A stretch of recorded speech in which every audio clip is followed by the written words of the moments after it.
제 14장.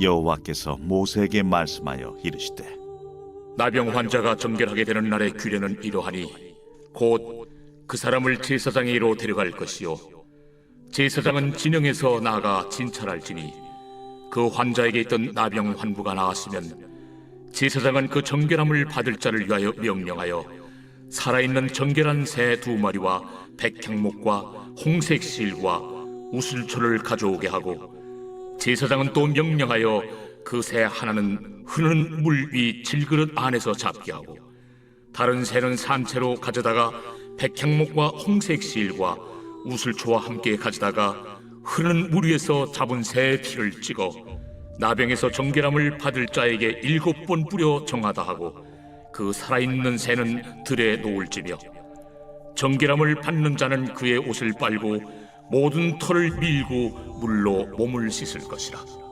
그리하면 정하리니 그 후에 진영에 들어올 것이나 자기 장막 밖에 이레를 머무를 것이요 7째 날에 그는 모든 털을 밀되 머리털과 수염과 눈썹을 다 밀고 그의 옷을 빨고 몸을 물에 씻을 것이라. 그리하면 정하리라.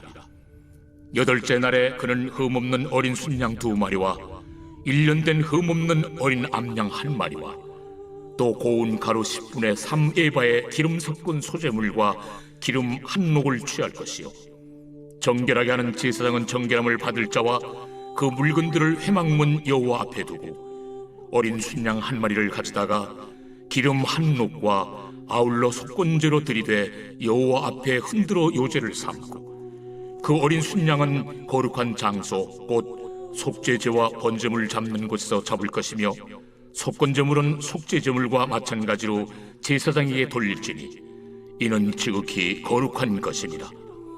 제사장은 그 속건제물의 피를 취하여 정결함을 받을 자의 오른쪽 귓뿌리와 오른쪽 엄지 손가락과 오른쪽 엄지 발가락에 바를 것이요 제사장은 또 그 한 녹의 기름을 취하여 자기 왼쪽 손바닥에 따르고 오른쪽 손가락으로 왼쪽 손에 기름을 찍어 그 손가락으로 그것을 여호와 앞에 7번 뿌릴 것이요 손에 남은 기름은 제사장이 정결함을 받을 자의 오른쪽 귓뿌리와 오른쪽 엄지 손가락과 오른쪽 엄지 발가락 곧 속건제물의 피 위에 바를 것이며, 아직도 그 손에 남은 기름은 제사장이 그 정결함을 받는 자의 머리에 바르고, 제사장은 여호와 앞에서 그를 위하여 속죄하고, 또 제사장은 속죄제를 드려 그 부정함으로 말미암아 정결함을 받을 자를 위하여 속죄하고, 그 후에 번제물을 잡을 것이요 제사장은 그 번제와 소제를 제단에 드려 그를 위하여 속죄할 것이라.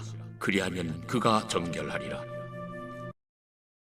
샬롬, 반갑습니다. 오늘은 정결의식이 복잡한 이유라는 제목으로 함께 하나님의 말씀 나누겠습니다.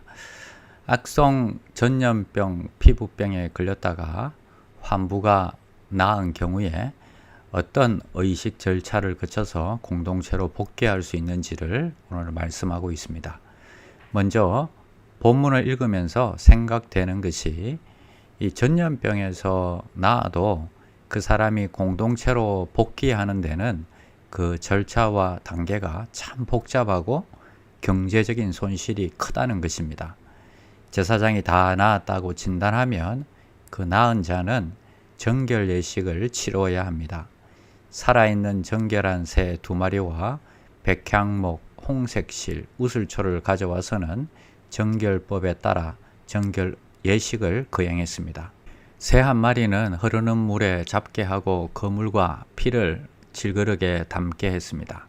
그리고 속죄를 위해서 그 물과 피를 백향목과 홍색실, 우슬초에 찍어서 병이 다 나은 자에게 완전함을 뜻하는 7번을 뿌려서 정하게 했습니다. 그리고는 이제 완전한 자유임을 보여주듯이 살아있는 1마리의 새는 피를 뿌린 후에 들에서 놓아 주었습니다. 이것은 예수님의 속죄의 죽음을 예표하는 것입니다. 앞으로 예수님이 죽고 우리는 살게 될 것을 예표하고 있는 것입니다. 이처럼 한번 문둥병이 발병한 사람은 이런 복잡한 절차와 단계를 거쳐야지 공동체에 복귀할 수 있었습니다.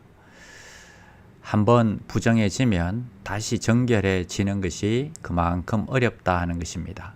그렇기 때문에 처음부터 부정해지지 않도록 더욱 조심하는 것이 필요합니다.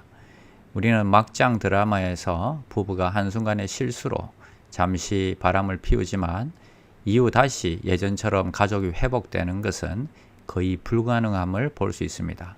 또 잠시 음주운전을 하지만 자신뿐만 아니라 다른 사람들까지 큰 피해를 입히는 것을 볼 수 있습니다.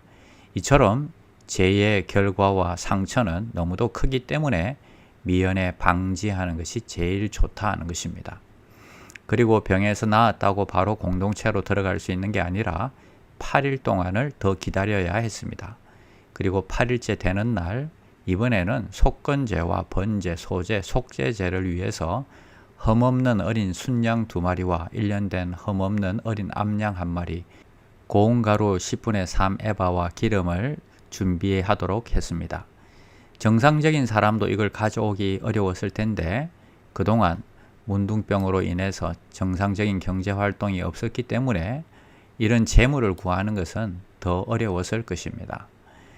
8일간의 정확한 또 한 번의 검정 기간과 또 많은 재물을 드림으로 인해서 부담되는 이런 과정을 통해서 환자는 참 힘들었겠다 하는 생각이 듭니다. 여기에 오히려 하나님의 숨은 은혜와 사랑을 발견하게 됩니다. 구약시대는 이렇듯 힘들게 죄에서 회복되는데 오늘 우리는 예수님의 십자가를 통해서 단번에 구원받았고 언제든지 원하면 주님 앞에 나와 회개하고 주님 앞에 회복할 수 있다는 것입니다. 어떤 죄인이라도 회개하고 돌이키면 또 용납해 주시고 받아주신다는 것입니다. 아마 당시 아무리 제사장이 깨끗함을 선포해도 가족이나 공동체는 처음에는 쉽게 마음을 열고 그 사람을 받아들이기가 쉽지 않았을 것입니다. 그러나 예수님은 우리가 주님께 회개하는 순간 바로 용납하시고 회복시켜 주십니다. 하지만 너무 쉽게 죄를 짓고 다시 회개하기를 반복하는 이런 행동들은 안 될 것입니다.